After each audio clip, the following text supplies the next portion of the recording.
Assalamualaikum warahmatullahi wabarakatuh. Perkenalkan, nama saya Wulan Puji Dewanti dari kelas 3C, berasal dari Kampus Politeknik Negeri Banyuwangi. Tema materi pada video ini ialah mengenai 3 poin penting dalam Room Division Management. Baik, mengenai 3 materi tersebut apa saja sih? Yang pertama adalah housekeeping section.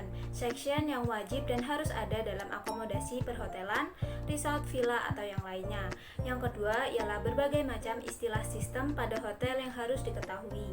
Yang ketiga adalah organization chart housekeeping department atau bagian-bagian yang terdapat dalam susunan departemen housekeeping. Nah, untuk materi yang pertama ialah mengenai housekeeping section. Jadi, pada housekeeping section ini terdapat 4 section wajib yang harus diketahui. Yang pertama adalah room section. Room section ini bertugas untuk membersihkan dan merapikan ruangan atau kamar setelah tamu melakukan check out, mengumpulkan laundry yang kotor dan mengantarkannya ke ruang laundry, mengganti spray dan selimut, serta membersihkan debu hingga membersihkan kamar mandi.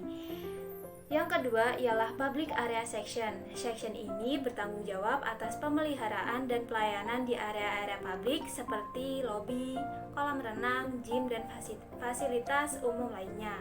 Yang ketiga adalah linen dan laundry. Section yang bertugas untuk menangani masalah perkainan, contohnya seperti seragam staff dan seluruh linen yang ada di hotel. Lalu bagaimana sih cara untuk membedakan linen dan laundry? Secara administrasi biasanya hotel itu bekerja sama dengan laundry yang berada di luar manajemen hotel.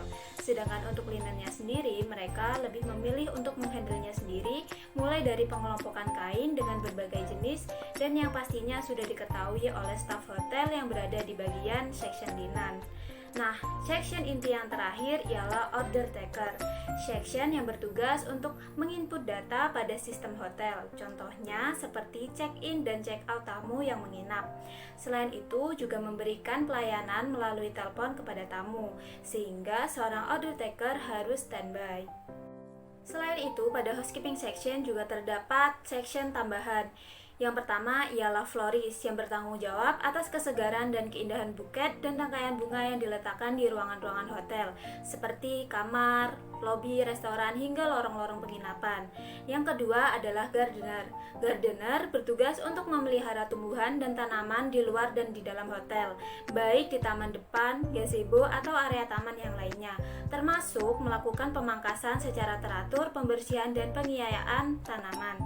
Yang ketiga ialah pool attendant. Pool attendant bertanggung jawab atas kebersihan pada area kolam renang dan juga terhadap pool towel yang akan digunakan oleh tamu setelah selesai berenang, sehingga pool attendant harus memahami apa saja yang dibutuhkan oleh tamu ketika selesai berenang. Yang terakhir adalah recreation section, bertanggung jawab untuk semua kegiatan rekreasi seperti olahraga, biliar, bowling, dan sebagainya yang ada dalam sebuah hotel. Materi yang kedua ialah mengenai sistem kamar yang harus diketahui. Yang pertama, terdapat beberapa cara untuk membedakan status kamar, yakni ada istilah namanya vacant apabila kondisi kamar kosong dan occupant apabila kondisi kamar sedang terisi. Yang kedua, dan juga ada tambahan kata nih untuk istilah sistem, yakni istilah clean atau yang artinya bersih dan dirty yang artinya kotor. Tambahan kata ini melihat kondisi kamar terlebih dahulu atau lebih bersifat kondisional. Contohnya nih, apabila kamar masih digunakan namun tamu sedang berada di luar, maka akan masuk ke dalam occupant dirty atau OD. Yang kedua, apabila kamar dalam kondisi kosong dan sudah dibersihkan, maka akan masuk ke dalam vacant clean atau VC. Selanjutnya, selain status kamar inti yang telah saya sebutkan sebelumnya, juga terdapat status kamar tambahan. Yang pertama ada namanya OOO atau out of order, yakni ketika dalam sebuah kamar sedang mengalami sebuah kerusakan dan masih dalam tahap perbaikan namun dalam kurun waktu yang lama. Yang kedua ada namanya OOS atau out of service, di mana kondisi kamar masih tahap dalam perbaikan. Yang ketiga ada namanya DND atau do not disturb, yakni status kamar yang mempunyai makna bahwa tamu sedang tidak ingin diganggu. Yang keempat ada namanya DU atau Deus, di mana tamu yang akan melakukan check-in dan check-out di hari itu juga sebelum night audit dijalankan.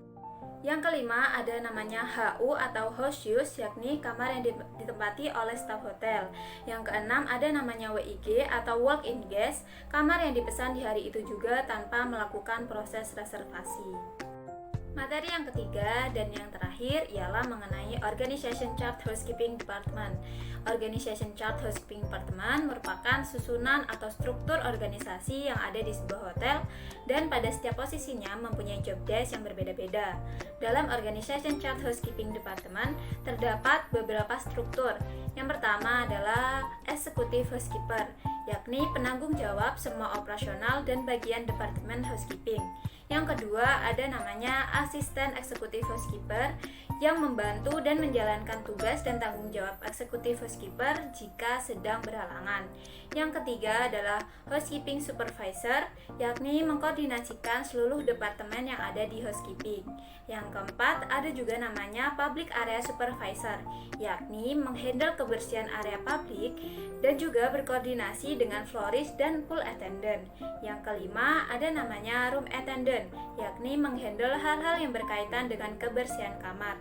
Dan yang terakhir ialah Order Taker, yakni menginput data tamu pada sistem hotel, seperti ketika melakukan check-in ataupun check-out.